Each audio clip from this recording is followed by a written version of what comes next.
ઉમેદવાર જે પાર્ટી નક્કી કરે એને દિલથી અને ખૂબ બહુમતીથી તમે વોટ આપો, જીતાડો, તાલુકાની બોડી આ કવાટમાં બેસે એવી રીતે તમે આ અમને એક નિર્ણય કરીને આપો. આપશો ને? આમ આદમી પાર્ટીની સીટ જીતાડશો ને? તો આ બધા અમને ટેકો આપો હાથ ઊંચો કરીને. બધા આપશો? अब जोरથી એક નારો લગાવીશું, ભારત માતા કી, ભારત માતા કી. લડેંગે, લડેંગે. આમ આદમી પાર્ટી, આમ આદમી પાર્ટી. જેતરભાઈ તું આગે बढ़ो, हम तुम्हारे साथ हैं. જેતરભાઈ તું આગે बढ़ो, हम तुम्हारे साथ हैं. વિસાવદરવાડી કરવાની છે, વિસાવદરવાડી કરવાની છે. હાર જો એના પર ખુરશી જેમ. ગેસ સિલિન્ડરના ભાવ કેટલા વધારી ગયા. એક પ્રધાનમંત્રી આવીને કહી ગયા હતા, મારી બહેનો, તમે મારી ગામની બહેનો એ ચૂલો સળગાવે, ધુમાડો નીકળે, એનાથી આંસુ નીકળે મારી બહેનો, અને હું જોઈ નથી શકતો. તો હવે પ્રધાનમંત્રી બની ગયા તો હવે આંસુ નહીં દેખાતા? હવે પણ ચૂલો સળગે જ છે ને લાકડીથી. તો હવે ગેસ કેમ નહીં આપતા તમે? હવે તો તમારી સરકાર છે ને, તમે તો ધારો જ એ કરી શકો. ગેસ સિલિન્ડર તો ઠીક, રોજગારી.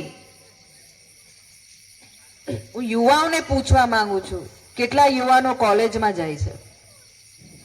કેટલા યુવાનો ભણે છે હમણાં? બસ એક બે. આ મજાકની વસ્તુ નથી, આ ખૂબ દુઃખની વસ્તુ છે કે ખાલી એક અને બે યુવાનો જ કોલેજમાં ભણે છે. કેમ બીજા નથી ભણતા?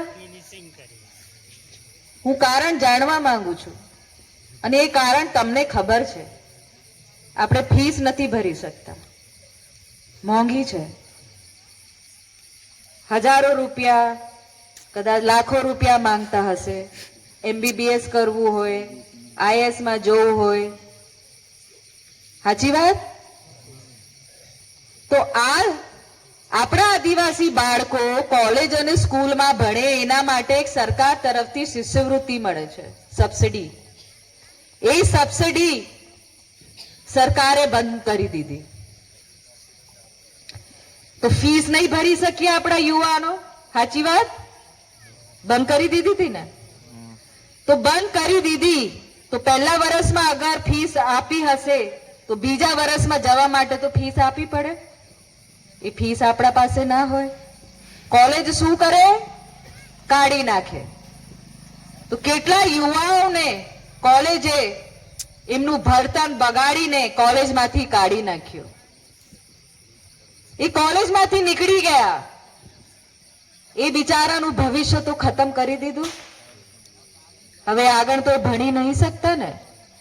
સાચી વાત? એ બિચારા યુવાનું મનોબળ તોડી નાખ્યું. એ મોટો અધિકારી બનવા માંગતો હતો, એ કોઈ સરસ નોકરી કરવા માંગતો હતો, એ સરકારી નોકરી લેવા માંગતો હતો, એ વિદેશ જવા માંગતો હતો, પણ એનું ભણતર જ પૂરું કરી દીધું. તો એ બિચારો એનું સપનું કેવી રીતે પૂરી કરશે?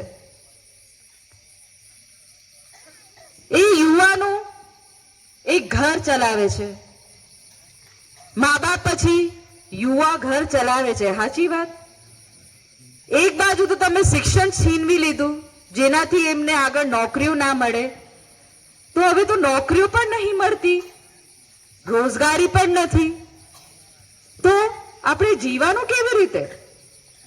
એક તરફી ચલો નોકરીઓ નહીં આપતા, તમે અમારું શિક્ષણ છીનવી લીધું, ખેતી કરીને અમે જીવીએ છે, પણ તમે તો કપાસ અને અનાજના ભાવ પણ નથી આપતા.